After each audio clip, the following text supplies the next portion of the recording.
Good morning students, CCA online education channel में आप सभी विद्यार्थियों का स्वागत है। हम अपने टॉपिक की शुरुआत करते हैं।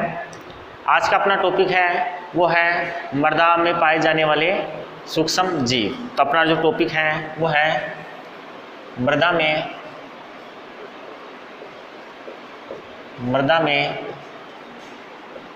पाए जाने वाले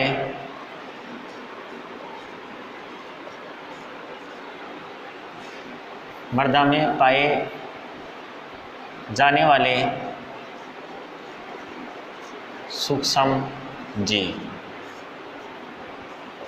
देखो बच्चों, मृदा जो होती है वो हमेशा निर्जीव नहीं होती है। ज़्यादातर हम यही मान के चलते हैं कि मृदा एक निर्जीव पदार्थों की श्रेणी में आती है, लेकिन मृदा जो निर्जीव है उसके अंदर कुछ सजीवों के अंश भी पाए जाते हैं, कुछ सजीव पदार्थ भी पाए जाते हैं। ये बात अलग है कि वो सूक्ष्म जीवों के रूप में होते हैं, अत्यधिक छोटे होते हैं, जिन्हें हम अपनी नंगी आंखों से नहीं देख सकते हैं। कहने का मतलब मृदा में पाए जाने वाले जो सजीव हैं वो सूक्ष्म जीव होते हैं, जिन्हें हम अपनी नंगी आंखों से नहीं देख सकते हैं। तो ये जो सूक्ष्म जीव होते हैं वो कौन कौन से होते हैं, इसके बारे में अपन चर्चा करेंगे। तो उससे पहले अपन यहाँ लिखते हैं कि मृदा केवल निर्जीव पदार्थों से ही निर्मित नहीं होती है। तो बच्चों, आपको पता है कि जो मृदा होती है वो हमेशा ही निर्जीव पदार्थों से निर्मित नहीं होती है। उसके अंदर उसमें कुछ सजीव भी पाए जाते हैं, मृदा के अंदर कुछ सजीव भी पाए जाते हैं। ये सजीव क्या होते हैं? ये सजीव सूक्ष्म जीव होते हैं। मृदा में जो सजीव पाए जाते हैं ये सजीव सूक्ष्म जीव होते हैं, और ये जो सूक्ष्म जीव होते हैं मृदा के अंदर पाए जाते हैं, उन्हें हम अपनी नंगी आंखों से नहीं देख सकते हैं। ये अत्यधिक छोटे होते हैं, इसलिए हम इन्हें अपनी नंगी आंखों से नहीं देख सकते हैं। तो अपन देखते हैं कि ये जो सजीव होते हैं वो कौन कौन से होते हैं। तो अपन आगे लिखते हैं कि मृदा में पाए जाने वाले सूक्ष्म जीव हैं वो कौन कौन से होते हैं। तो अपन यहाँ देखते हैं, सबसे पहले जो आपके होता है जीवाणु, जिसे आप बैक्टीरिया बोलते हैं। जीवाणु जो होता है जिसे आप बैक्टीरिया बोलते हैं अंग्रेजी में, वो एक सूक्ष्म जीवों की श्रेणी में आता है। मृदा में पाए जाने वाले जो सूक्ष्म जीव होते हैं उन सूक्ष्म जीवों में जीवाणु मुख्य रूप से पाया जाता है। मृदा में उपस्थित सूक्ष्म जीवों में लगभग 90% जो अंश होता है वो 90% जीवाणु ही पाया जाता है। मृदा में सबसे अधिक जो सूक्ष्म जीव होते हैं वो क्या होते हैं? जीवाणु होते हैं। तो यहाँ हम उनके साथ साथ नोट करते जाते हैं। मृदा में पाए जाने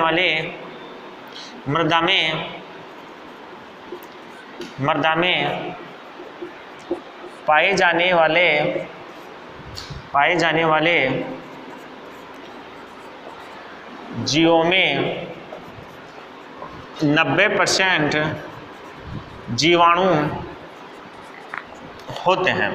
देखो बच्चों, मृदा के अंदर 90% जो जीव पाए जाते हैं उन जीवों में से 90% जो जीव होते हैं वो जीवाणु ही पाए जाते हैं। जीवाणु की अगर हम बात करें तो जीवाणु कैसे होते हैं? परजीवी होते हैं, प्रकाश संश्लेषण की प्रक्रिया नहीं करते हैं, इनमें खुद में पर्णहरित नहीं पाया जाता है। तो अपन यहाँ लिख सकते हैं ये इनमें पर्णहरित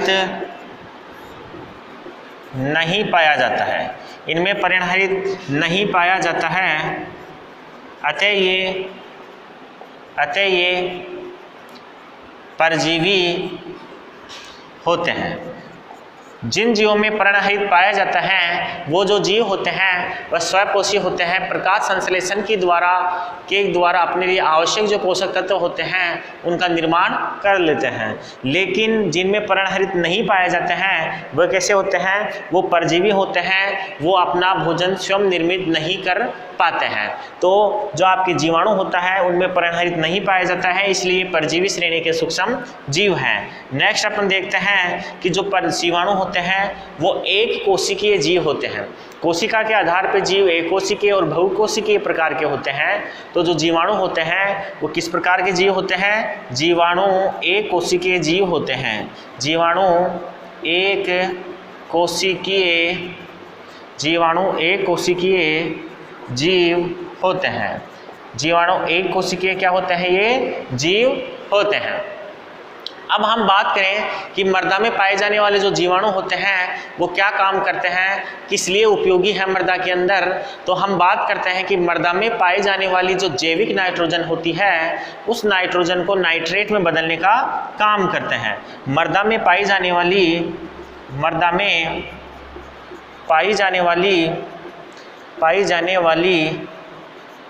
जैविक नाइट्रोजन को ये नाइट्रेट में बदलते हैं। जो नाइट्रोजन स्तरीकरण की प्रक्रिया होती है, नाइट्रोजनीकरण की जो प्रक्रिया होती है उस प्रक्रिया में मृदा में पाई जाने वाली जो नाइट्रोजन है, जैविक रूप में जो नाइट्रोजन पाई जाती है उस जैविक रूप में पाई जाने वाली नाइट्रोजन को ये नाइट्रेट में बदलने का काम करते हैं। इसके अलावा ये क्या करते हैं कि नाइट्रोजन के यौगिकीकरण का काम भी करते हैं। नाइट्रोजन जो होता है उसका यौगिकीकरण भी इसके द्वारा किया जाता है। तो यहाँ मैं लिखता हूँ ये नाइट्रोजन के यौगिकीकरण का कार्य भी करते हैं। ये क्या करते हैं, नाइट्रोजन के यौगिकीकरण अर्थात नाइट्रोजन से अन्य यौगिकों के निर्माण की जो प्रक्रिया होती है उस प्रक्रिया में भी ये सहायता देते हैं। जैसे नाइट्रोजन से एमीन बनते हैं, प्रोटीन बनते हैं, इस प्रकार से नाइट्रोजन से बनने वाले जो दूसरे यौगिक होते हैं उन यौगिकों के निर्माण में भी ये जो जीवाणु होते हैं वो सहायता करते हैं। इसके अलावा हम बात करते हैं ये इनकी उपयोगिता थी मृदा के अंदर, ये उपयोगिता थी इनकी। हम बात करें तो ये मृदा के अंदर नुकसान भी पहुंचाते हैं, हानि भी पहुंचाते हैं। ये क्या करते हैं, फसलों के अंदर कई प्रकार के जो रोग होते हैं वो उत्पन्न कर देते हैं। कहने का मतलब मृदा के अंदर जो फसलें होती हैं उन फसलों के अंदर जो बैक्टीरिया जनित कई रोग होते हैं, जीवाणुओं के द्वारा जनित कई प्रकार के रोग होते हैं जो उत्पन्न हो जाते हैं। इस प्रकार से अपन देखें तो ये क्या करते हैं, ये फसलों में कई रोग उत्पन्न कर देते हैं। ये जो होते हैं ये क्या करते हैं, मृदा के अंदर कई प्रकार के जो रोग होते हैं उनको उत्पन्न कर देते हैं। तो अपन ने यहाँ देखा सूक्ष्म जीव क्या होते हैं, सूक्ष्म जीवों के प्रकारों के बारे में अपन ने बात की। जीवाणु होते हैं एक प्रकार के सूक्ष्म जीव, मृदा में 90% पाए जाते हैं, पर्णहरित इनके अंदर नहीं पाया जाता है। इस कारण ये कैसे होते हैं, ये परजीवी होते हैं, ये एक कोशिकीय होते हैं, ये मृदा में जैविक नाइट्रोजन को नाइट्रेट में बदलते हैं, नाइट्रोजन के यौगिकीकरण का कार्य भी करते हैं और ये फसलों में कई प्रकार के रोग भी उत्पन्न कर देते हैं। इस प्रकार से अपन ने जीवाणुओं को पढ़ा है, इसका स्क्रीनशॉट ले लीजिए, फिर इसके बाद हम आगे स्टार्ट करते हैं।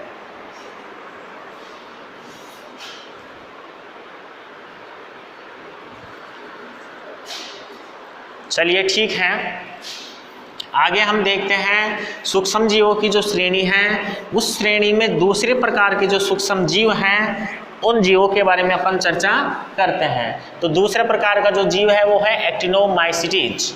एक्टिनोमाइसीटीज जो होते हैं उनके गुण, उनकी उपयोगिता और वो हमारे किस प्रकार से उपयोग में आते हैं उसकी अपन चर्चा करते हैं। तो यहाँ लिखते हैं हम दूसरे प्रकार का जो जीव है उस जीव का नाम है वो है एक्टिनोमाइसीटीज।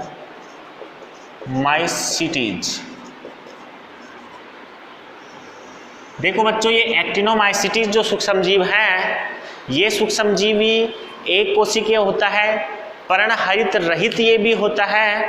ये दो गुण तो जीवाणुओं के समान इसके भी पाए जाते हैं। तो अपन यहाँ लिखते हैं कि ये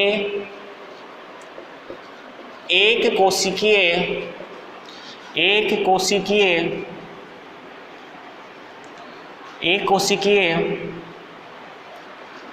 जीव होते हैं।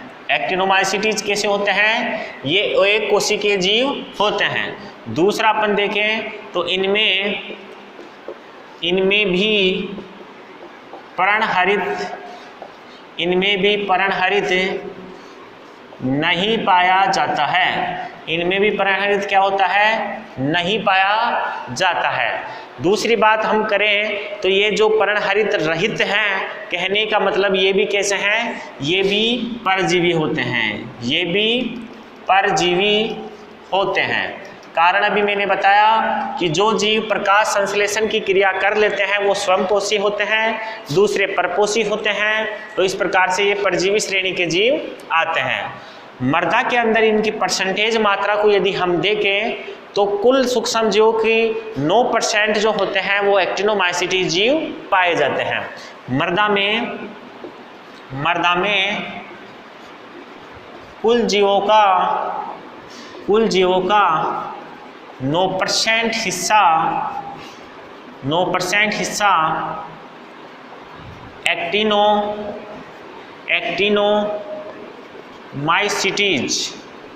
एक्टिनोमाइसीटीज का होता है।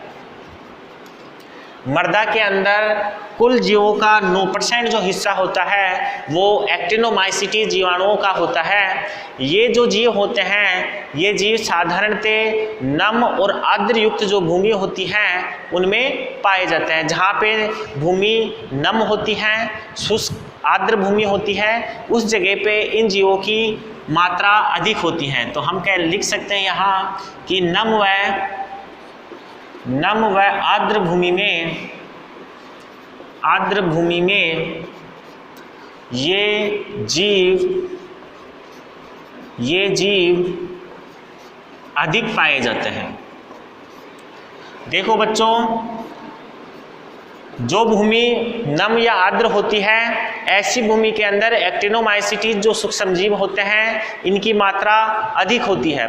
वैसे जो आपके शुष्क भूमि होती है उसमें भी इसकी मात्रा पाई जाती है, लेकिन शुष्क भूमि में जो नीचे वाली परत होती है जिसमें नमी पाई जाती है उसके अंदर जो एक्टिनोमाइसीटीज है वो पाए जाते हैं। तो अपन यहाँ लिख लेते हैं कि शुष्क भूमि में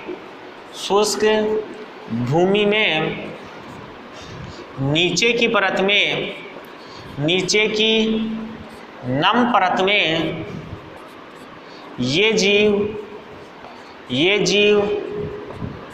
पाए जाते हैं।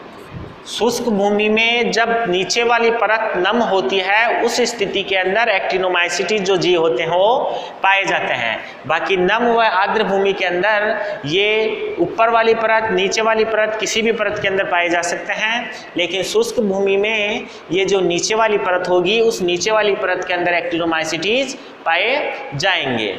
एक इम्पोर्टेंट इसका जो तथ्य है वो मैं आपको बता रहा हूँ कि आपने बरसात के समय, और बरसात भी कब, जब पहली बरसात होती है, ग्रीष्म ऋतु की समाप्ति और वर्षा ऋतु के प्रारंभ में जब पहली बरसात होती है आपकी जो भूमि होती है वो पूरी तरीके से गर्म हो चुकी होती है सूर्य के ताप से, और जब पहली बारिश होती है तो पहली बारिश के बाद मृदा में से एक खुशबू निकलती है, खुशबू होती है, गंध आती है जिसे सौंधी गंध बोलते हैं अपन।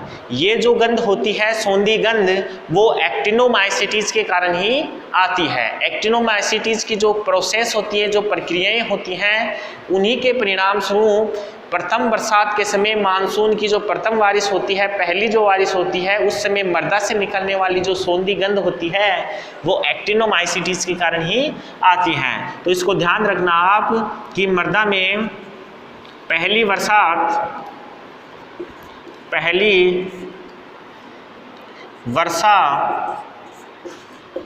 के बाद मृदा से आने वाली सौंधी गंध, सौंधी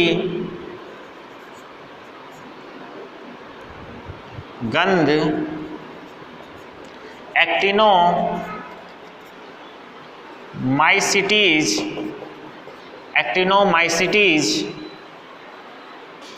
के कारण ही, एक्टिनोमाइसिटीज के कारण ही आती है। तो बच्चों ध्यान रखना, प्रथम बरसात के समय मृदा के अंदर जो सौंधी गंध आती है वो एक्टिनोमाइसिटीज सूक्ष्मजीवों के कारण ही आती है। इसकी उपयोगिता की हम बात करें कि मृदा के अंदर जो एक्टिनोमाइसिटीज होते हैं वो क्या काम करते हैं, तो मृदा में जो यौगिक होते हैं, जटिल यौगिक, उन जटिल यौगिकों को सरल यौगिकों में बदलने की जो प्रक्रिया होती है उसमें एक्टिनोमाइसिटीज अपना अहम रोल अदा करते हैं। तो अपन यहाँ लिखते हैं कि ये यौगिक, ये जीव मृदा में, ये जीव मृदा में यौगिकों के, सरल यौगिकों के, सरल यौगिकों के, सॉरी यहाँ लिखो जटिल यौगिकों के, जटिल यौगिकों के सरल यौगिकों, सरल यौगिकों में रूपांतरण में सहायता, रूपांतरण में सहायता करते हैं। तो बच्चों ये क्या काम करते हैं, ये मृदा में जो जटिल यौगिक होते हैं उन जटिल यौगिकों को सरल यौगिकों में रूपांतरित करने में सहायता करने का काम करते हैं। तो एक्टिनोमाइसिटीज के बारे में अपन ने चर्चा की। एक कोशिकीय जीव होते हैं। कैसे होते हैं ये एक कोशिकीय जीव होते हैं, इनमें पर्णहरित नहीं पाया जाता है, ये परजीवी होते हैं। 9% मात्रा इनकी कुल जीवों के अंदर पाई जाती है। नम व आर्द्र भूमि के अंदर ये पाए जाते हैं, शुष्क भूमि में नम परत में ये पाए जा सकते हैं। और मृदा में जो सौंधी गंध आती है ये सौंधी गंध एक्टिनोमाइसिटीज के कारण ही आती है। इसके अलावा ये जटिल यौगिकों को सरल यौगिकों में रूपांतरित करने का काम करते हैं। तो ये इनकी उपयोगिता, इसके लक्षण, इनके बारे में अपन ने जानकारी ले ली है एक्टिनोमाइसिटीज की। मैं इसको साफ करूं उससे पहले आप इसे स्क्रीनशॉट लेके नोट करने के लिए रख लीजिए।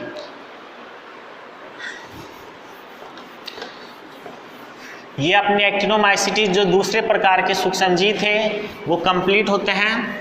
तीसरे प्रकार के सूक्ष्मजीवों की हम यहाँ बात करें तो तीसरे प्रकार का अपना जो सूक्ष्मजीव है उसका नाम है वो है आपके कवक।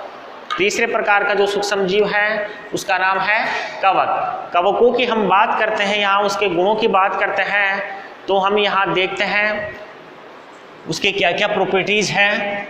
तीसरे वाले जो सूक्ष्मजीव हैं वो है कवक, फंजाई है।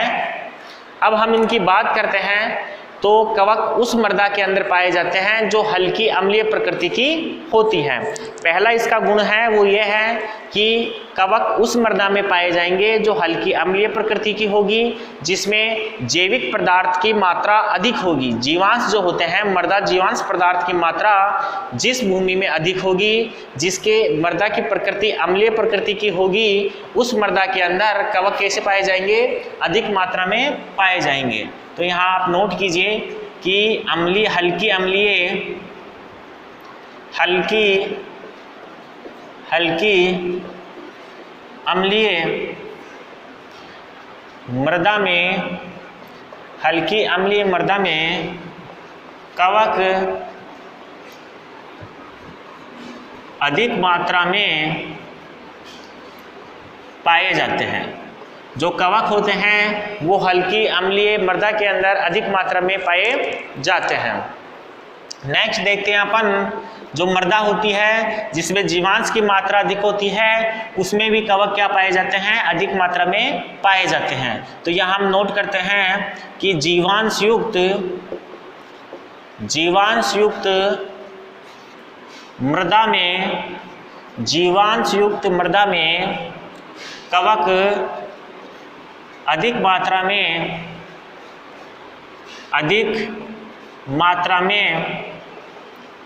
पाए जाते हैं। जीवांश युक्त जो मृदा होती है उस जीवांश युक्त मृदा के अंदर भी कवक की जो मात्रा होती है वो अधिक होती है। नेक्स्ट अपन देखते हैं कि जो कवक होते हैं वो बहुकोशिकीय होते हैं।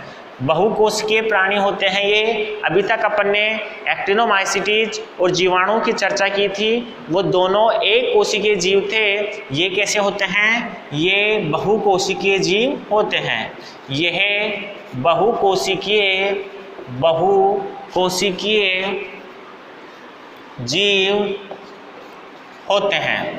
जो कवक होते हैं वो बहुकोशिकीय जीवों की श्रेणी में आते हैं। आगे अपन चर्चा करें तो इनमें भी पर्णहरित नहीं पाया जाता है, अर्थात ये भी प्रकाश संश्लेषण की प्रक्रिया को संपादित नहीं कर पाते हैं। तो अपन यहाँ लिखते हैं कि इनमें भी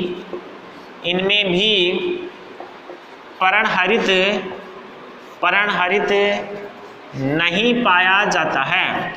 तो बच्चों जब पर्णहरित नहीं पाया जाता है जब इसमें, तो ये प्रकाश संश्लेषण की जो क्रिया होती है उस क्रिया को संपादित नहीं कर पाते हैं। इसलिए ये भी कैसे होते हैं? ये भी परपोषी प्रकार के जीव होते हैं।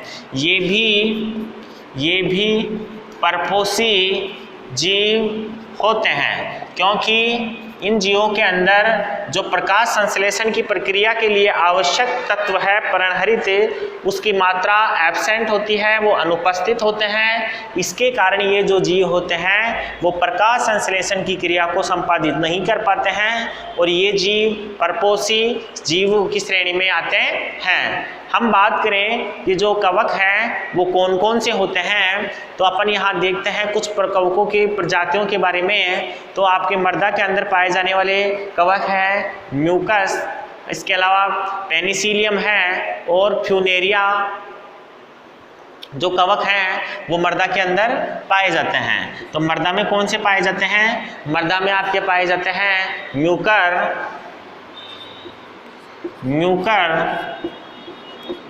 पेनिसिलियम।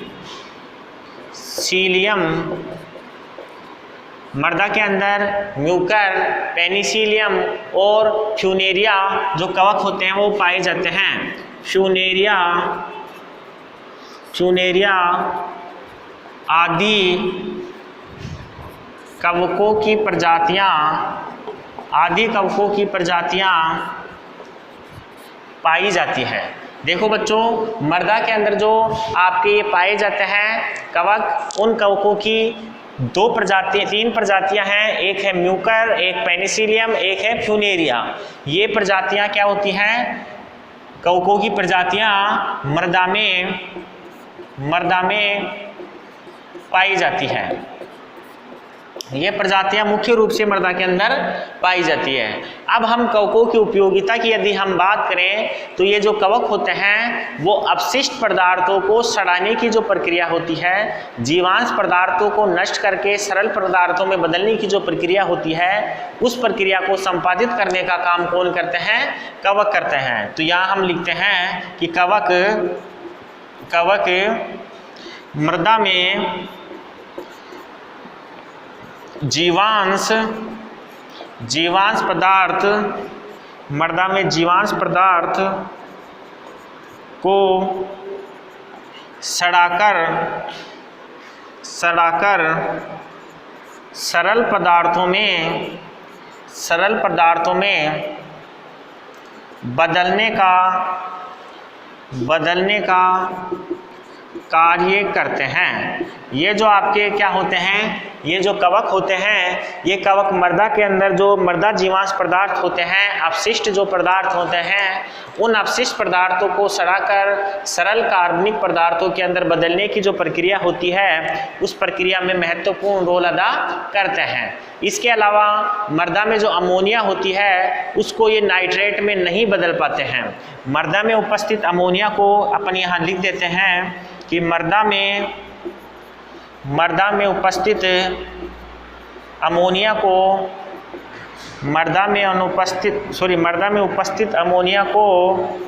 ये कौन? ये है कवक नाइट्रेट में नहीं बदल पाते हैं। ये जो कवक होते हैं वो मृदा में उपस्थित आपके अमोनिया होती है, उस अमोनिया को नाइट्रेट में बदल नहीं पाते हैं, लेकिन वायुमंडल में पाई जाने वाली जो नाइट्रोजन होती है उस नाइट्रोजन के यौगीकरण की प्रक्रिया जो होती है उस प्रक्रिया के अंदर आपके जो कवक होते हैं वो महत्वपूर्ण काम करते हैं। तो यहाँ मैं लिख रहा हूँ कि वायुमंडल में उपस्थित नाइट्रोजन के यौगिकीकरण